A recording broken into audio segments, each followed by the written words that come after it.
Let's understand the simple statistics behind paper leak. Now, in statistics, we follow a basic concept which is known as the normal distribution curve. Throughout our lectures on statistics, we have tried to explain this concept. The idea remains pretty simple.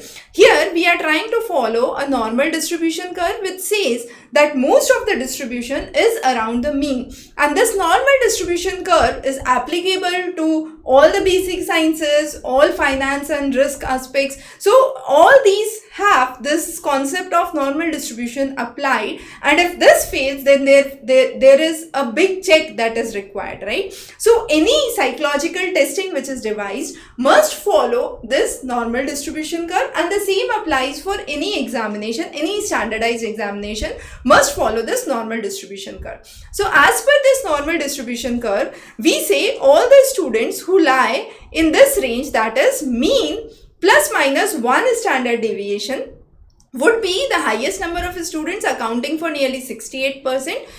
Mean plus minus 2 standard deviation would account for 95%, and mean plus minus 3 standard deviation would account for 99.7% of the students, and there would be only 0.3% which would, or 0.28% which would remain as outliers on either side. That means exceptionally scoring well in the examination or exceptionally scoring poor in the examination. So let's say if this exam is a 500 mark exam, right, and this mean ranges from 200 to 300. So most of the student would get this in the range of mean plus minus 1 sigma. Sigma means standard deviation. So that means most of the students would fall in this range, and there would be lesser number of students in the next range, further less number of students in the next range, and further less in the outlier section, and this tapers continuously as we move forward. That is, the number of students in each segment decreases, because if we see on the vertical line, this is the number of students, right? So as you can see, very few students securing very poor marks and very exceptional marks, right?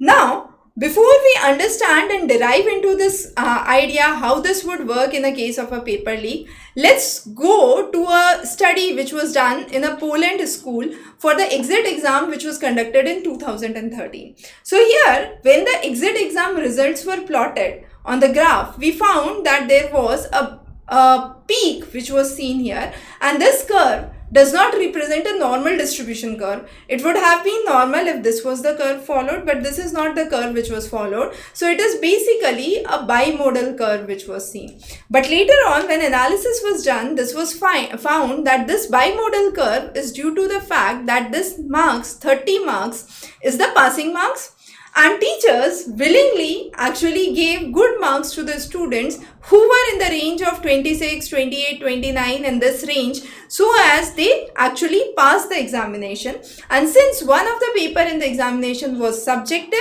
in the subjective paper liberal marks were given so as the students actually qualify the exit exam. And therefore, this curve is not a true normal distribution curve. But this is not the case for paper leak.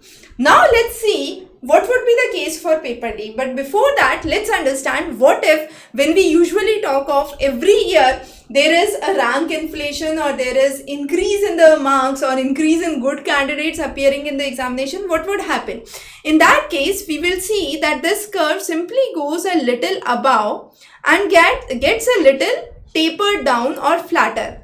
So this would be the curve, we would say, would be the scenario when the overall number of candidates actually improve in their performance, because the cohort or the group which is appearing for the examination would remain the same, but everyone gets a little better. So the curve still follows a normal distribution, but the number of students getting relatively good marks increases, but that increase is a normal increase following the pattern of the normal distribution, because there would be other end of the students who would be diverted because of some reasons, and again that segment would grow. But what if there is a case of paper leak? Now understand this scenario carefully.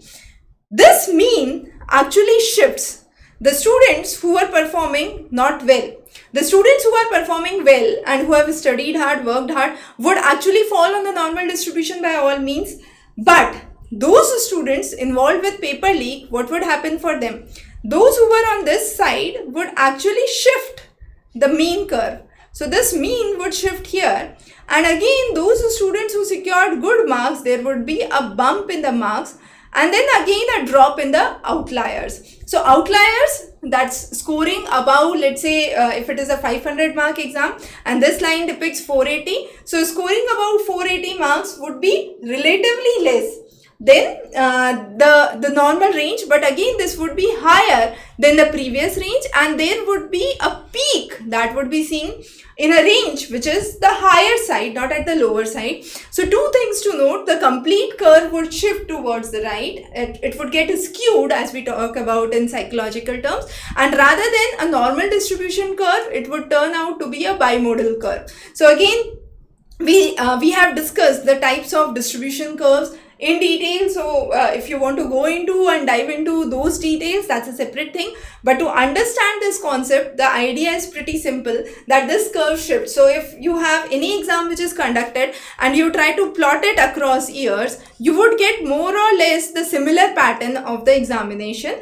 But unless and until there has been some changes in the examination or some cases of leak, then this normal distribution would at once give a clear representation of the changes in the statistics, and statistics is the power of science, so you can actually reveal the truth based on the statistics that you get. So thanks for joining in, and there would be many such interesting topics of psychology that we would be covering in the future lectures. Thanks for joining in.